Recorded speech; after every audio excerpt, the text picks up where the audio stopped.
नमस्कार दोस्तों, एक बार फिर से पायस आयुर्वेदा पे आपका स्वागत करती हूँ। कोरोना है कि जाने का नाम नहीं ले रहा। बहुत सारे पेपर्स में ऐड आती रहती हैं और बहुत सारी जानकारी आती रहती है आयुष की मेडिसिन्स के बारे में, कोरोना की वैक्सीन और जो भी नई जानकारी उसके बारे में आती है। तो अभी पीछे मैं पेपर में पढ़ रही थी कि बहुत सारे लोगों को इससे दिक्कत हो रही है क्योंकि उनको प्रॉपर जो जिस रेशो में उनको ये सारी चीज़ें लेनी है उसमें उनको नहीं पता चलता कि हमें कितना लेना है और कितना नहीं लेना है। और कई बार लोग मिसगाइड भी हो जाते हैं, है ना, कि भाई आप ज़्यादा मेडिसिन लोगे तो ज़्यादा बिक्री होगी।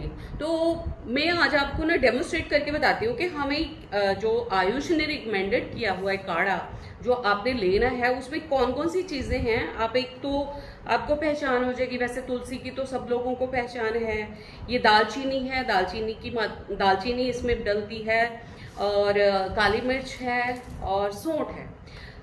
अब इन चीज़ों को अलग अलग रेशो में बताया हुआ है हमने, और वो सारी चीज़ें हमने जैसे रेडीमेड भी बनाया हुआ है, मैंने इसको पाउडर फॉर्म में लिया हुआ है। इसकी अलग अलग रेशो है जिसमें आपने जो तुलसी है उसकी मात्रा ज़्यादा है और उसके बाद 1 पार्ट तुलसी में हाफ पार्ट जो है आपका दालचीनी और सौंठ पड़ेगा और उससे हाफ आपकी काली मिर्च पड़ेगी, क्योंकि काली मिर्च इटसेल्फ बहुत तीक्ष्ण होती है।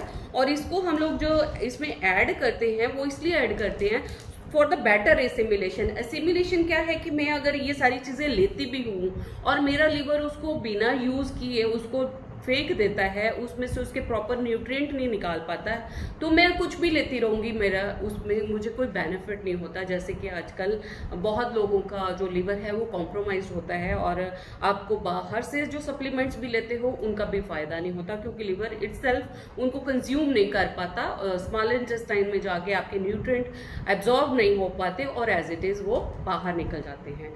तो मेरा जो आज ये वीडियो बनाने का मकसद ये है कि मैं आपको ये बताऊं कि आपने ये कितना लेना है। इसकी सबसे बेस्ट पार्ट जो मुझे लगता है वो ये है कि अगर आप मैं इसमें डिस्क्रिप्शन बॉक्स में भी लिख दूंगी कि आपको कितनी मात्रा में क्या चीज़ इसमें से लेनी है। और अगर आप पाउडर फॉर्म में लेते हैं तो वो सबसे बेस्ट मेथड है, क्योंकि उसमें आपके फाइबर भी अंदर जाते हैं और उसकी मात्रा जो है बहुत थोड़ी रहती है। फिर आपको उतनी मात्रा में आपको चम्मच भर भर के नहीं लेना, जो कि मुझे लगता है कि मेडिसिन की भी वेस्टेज है और आपकी जो मेहनत भी उसमें ज़्यादा लगती है। तो हम लोग क्या करते हैं, इसको ना पीसना है, आपने इसको ग्राउंडेड फॉर्म में लेना है, जैसा कि हम लोग आराम से ले पाएँ, चबा पाएँ या आप निगल पाएँ। तो इसको आपने पाउडर फॉर्म में इसको लेना है। और अगर आप इसको जैसे हमारे पास सबके पास आजकल हमारे पास चाय बनाने के लिए केटल होती है जिसमें हम लोग पानी गर्म करते हैं, तो आपने उसमें पानी बॉयल करना है और इसका 1/4 टीस्पून जो हो जाता है उसमें सिर्फ 1 ग्राम की मात्रा आपके लिए सफिशिएंट है पूरे दिन के लिए। इतनी मात्रा में अगर आप डेली, क्योंकि बहुत बार ऐसे होता है अगर हम लोग मॉर्निंग इवनिंग भी कहते हैं तो बहुत बार लोग उसको भूल जाते हैं, इतने और सारे काम होते हैं, तो उसमें इतनी सारी दवाइयाँ डेली बेसिस पे लेना बहुत ज़्यादा दिक्कत करता है। और आप इसकी अगर 4 ग्राम मात्रा लेते हैं तो मुझे लगता है कि बहुत ज़्यादा हो जाती है। तो आप इसकी 1 ग्राम सुबह शाम ले सकते हो, सिर्फ ऐसे ही करना है। हमने इसका 1 ग्राम लेना है और उसको गर्म पानी में ऐड करके अच्छी तरह से मिक्स करके आपने पी लेना है। उसमें कोई भी आपकी मेडिसिन वेस्ट नहीं होती, उसमें कोई आपने काढ़ा नहीं बनाना कि 4 गुना पानी आपने डालना है, उसमें से 1/4 बचाना है, जैसा कि नॉर्मली डिकॉक्शंस में हमने आयुर्वेद में बताया जाता है। तो यहाँ पे आपको उतनी मेहनत करने की जरूरत फिर नहीं पड़ेगी, क्योंकि उससे जो बहुत ज़्यादा जब आप बहुत ज़्यादा मात्रा में कोई भी चीज़ लेते हैं, अगर आप 4 गुना लेंगे, उसमें डिकॉक्शन बनाएंगे, पानी उतना बॉयल करेंगे, गैस की भी वेस्टेज है, हर चीज़ की वेस्टेज उसमें आ जाती है।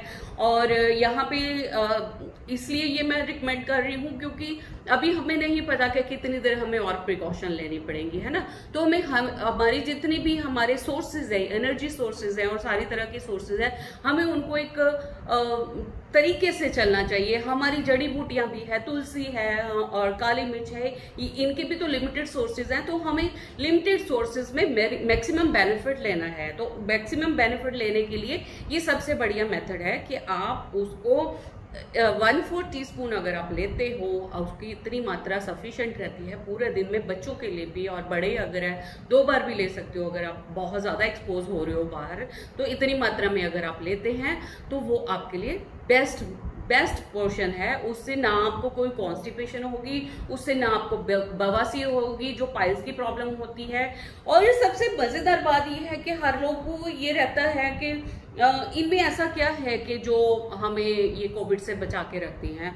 तो मैं यहाँ पे ये मेंशन जरूर करना चाहूंगी कि ये जितनी भी सारी चीजें हैं, सब लोगों ने देखा होगा कि काली मिर्च, कितने भी हमारे जितने भी ब्रोंकाइटिस के पेशेंट्स होते हैं, जितने भी हमें एस्थमा की मेडिसिन होती हैं, उनमें काली मिर्च, दालचीनी और ये सारी चीजें जरूर पड़ती हैं। तो मैं बताऊं कि इनको हम लोग बोलते हैं, इनका अगर हम लोग केमिकल कॉम्पोजिशन में जाते हैं तो इनको हम लोग नेचुरल स्टेरॉइड्स की संज्ञा दे सकते हैं, क्योंकि स्टेरॉइड से बढ़ के किसी भी ट्रीटमेंट में कुछ नहीं है, क्योंकि आपकी इम्यूनिटी बूस्ट करते हैं। स्टेरॉइड्स हम लोग तब देते हैं जब हमारे पास कोई और मेडिसिन का नहीं रहता विकल्प, तो उस टाइम पे स्टेरॉइड्स दिए जाते हैं। तो दीज आर नेचुरल स्टेरॉइड्स।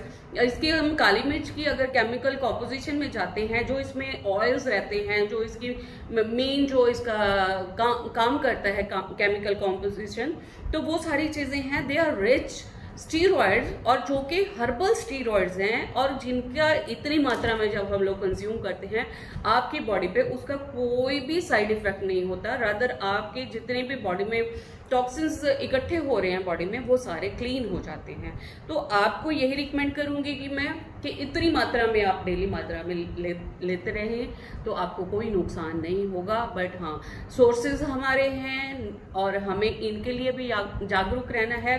तो आई डोंट रिकमेंड कि आप डिकॉक्शन पार्ट पे जाएं, उसमें मेडिसिन वेस्ट बहुत होती हैं, क्योंकि बाकी सारी चीजें आप फेंक देते हो।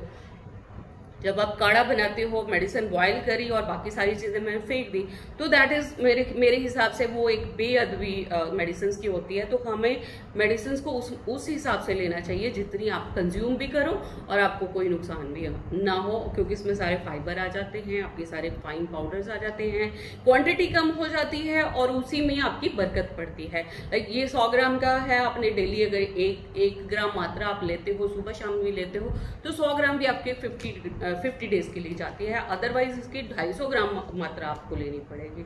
So that is my own consideration today कि आप लोग इस हिसाब से लो। और गिलोय घनबटी अगर आप लेते हैं, गिलोय घन सत्व है, that is also made from extract, water soluble extract होते हैं जो हमारे गिलोय के, तो वो भी आपका सबसे बेस्ट एंटीवायरस है, एंटी बैक्टीरियल है।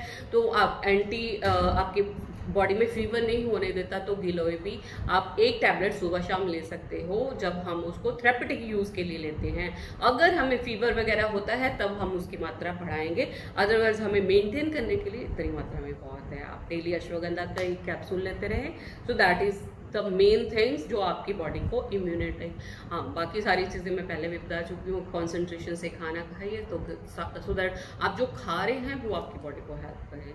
सो thanks for watching, keep on sharing, take care of yourself और अपना ध्यान रखें, मास्क जरूर पहने, अगर ज़रूरी हो तभी बाहर जाएं। Thank you very much.